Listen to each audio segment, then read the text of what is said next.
নবীজি বলছেন জাহান্নামে আমি উঁকি মেরে দেখেছি, জাহান্নামে দেখেছি বেশিরভাগ অধিবাসী, জাহান্নামের বেশিরভাগ মানুষ হচ্ছে উম্মতে মুহাম্মাদের নারী জাতি। বলেন নাউজুবিল্লাহ।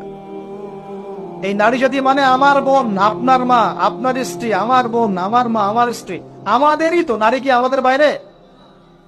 কেন তারা জাহান্নামে যাবে? নবীজি বলছেন কয়েকটা কারণ। এক, তারা বেশি বেশি লানত এবং অভিশাপ করে। এক। দুই, তারা এমন কিছু কাপড় পরে শেষ জামানায় বাইরে ঘুরবে যে কাপড়গুলো পরেও তারা নগ্ন থাকবে। দুই, অর্থাৎ বেপরদামির কারণে। তিন, তারা বুক পিট চাপড়ায়, প্রলাপ বিলাপ করে, এটা একটা কারণ। চার, তারা স্বামীর সাথে কখনো কখনো কুফরি করে। কেমন? স্বামী সারা জীবন যদি তাদের ভরণ পোষণ ভালোবাসা দিয়ে যায়, কোনো একদিন যদি কোনো সমস্যা সৃষ্টি হয়, বলবে যে সারা জীবন তোমার কাছে কিছুই পাইলাম।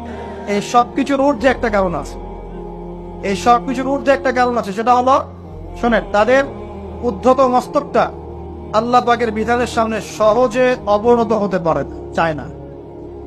এগুলো কিন্তু সব মেয়েদের জন্য নয়, উম্মতে মুহাম্মাদের একটা অংশের মেয়েদের জন্য আল্লাহ নবী এইসব কথা বলেছেন। আবার এমনও মেয়ে আছে, শোনেন, এমনও মেয়ে আছে যারা ঈমান আমল টিকে রাখার জন্য না খেয়ে থাকতেও রাজি আছে। এমনও মেয়ে আছে, এমনও বহু দিনী মন দিনী মেয়ে আছে আমাদের সমাজে যারা ঈমান আমল ধরে রাখতে চায়।